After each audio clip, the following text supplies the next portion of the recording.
In this video, let's take a closer look at the Nikon 500mm PF lens and talk about it in comparison to the Nikon 200 to 500mm lens. First, I want to thank you for watching my previous videos and leaving comments. Your comments are a realistic guideline for me to understand what information you found useful and if there's any information that I need to further clarify in future videos. I hope you leave a comment at the end of this video. A lot of people wonder if they should consider this lens over the 200 to 500. And people who have the 200 to 500 often wonder if it's worth the upgrade. But is it really an upgrade? Well, you lose the ability to zoom in and out. You have the same widest aperture 5.6, and yes, it is slightly sharper than the 200 to 500, but is it worth the price difference? The 500 PF costs about 3.5 times more than the 200 to 500. The reason you would consider this lens is because there are certain pictures which can only be clicked with a lens like this. Pictures of small birds bobbing around. When you're clicking pictures like these, you need to hold your camera position for long periods of time and change focus points while you're at it. And if you have a heavier lens, even the 200 to 500 can put a lot of strain on your arms when you hold it for extended periods of time. And it's not always possible to use a monopod or a beanbag in certain places. Even a decade ago, it was unthinkable to be able to make a 500mm prime lens this small and this light. Well, they finally done it. The 200 to 500mm lens is 2300 grams. This lens is 1460 grams, so it's a little over 800 grams lighter. I've clicked over 300,000 pictures with the Nikon 200 to 500, and I found myself zooming in to the 500mm range and clicking pictures at that end of the spectrum most of the time. I always found it a bit inconvenient to zoom in and out with that lens. It's a bit difficult, especially if you're hand holding it. And very often, when I saw a bird that I got excited about and I wanted to click it in a hurry and I zoomed in, it made a sound that alarmed the bird and it often flew away.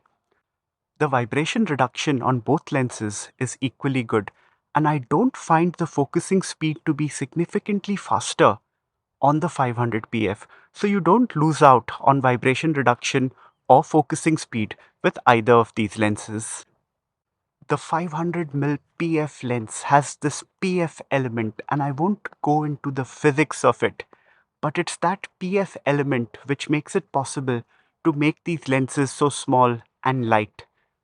The PF element also helps to render the background slightly more out of focus. So even if you're clicking pictures at an aperture value of 5.6 with the 200 to 500 and the 500 PF, you'll find that the out of focus area on the 500 PF has gone slightly more out of focus, which is fantastic. It does not go as out of focus as it would with an aperture value of 4, but it's somewhere around 4.5, which is awesome.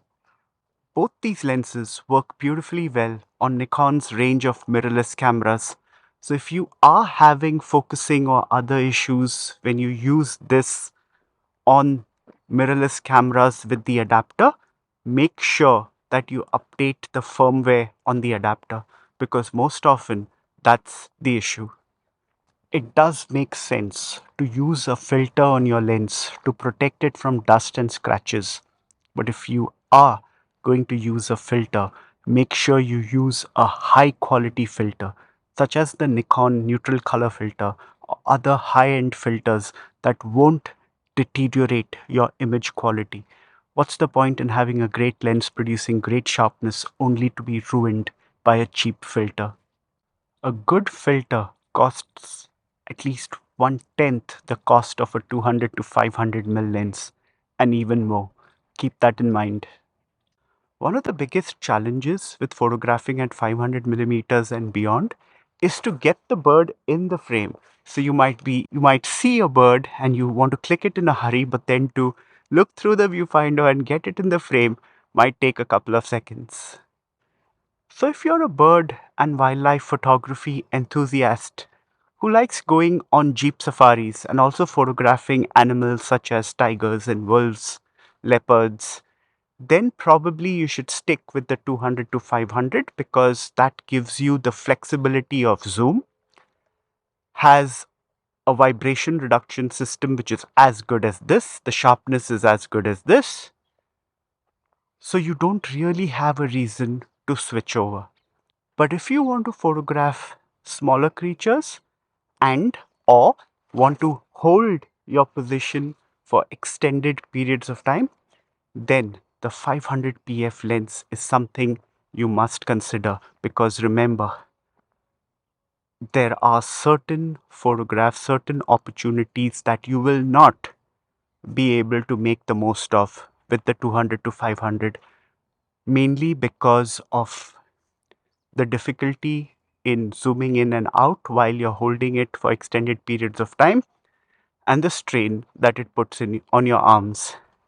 I have a separate video which reviews the 200 to 500 mm lens in more detail, and also a couple of other videos on the camera settings that you should use with lenses like these. The links are in the description. Being out in nature has therapeutic effects. I know you know all about this, and there's various research to confirm this fact. Being out in nature just resets the clocks, de-stresses us, and adding that additional component of photography in that outdoor adventure just adds so much more joy, because that you can make moments last forever. These days I'm taking courses to become a facilitator of visual art therapy workshops. During the lockdown, I'd launched a 3-hour workshop called Develop Your Creative Eye Through Mobile Photography. In this workshop, participants became mindful of the things around them, the people around them, and the way light falls on these people, places, and learned how to photograph their lives in an aesthetic way. More recently, I've revived one of my childhood passions, that's drawing cartoons, and I draw a cartoon almost every day and post it on my Instagram page. The link to my Instagram page is in the description. So now you know more about the Nikon 500 PF lens and whether or not you should consider it over the 200 to 500 or upgrade from the 200 to 500. I'm Girish Menon, and you can learn photography from me one on one from anywhere in the world over live video calls. Please have a look at my website www.girishmenon.com. The link is in the description to have a look at the various courses and workshops that I offer.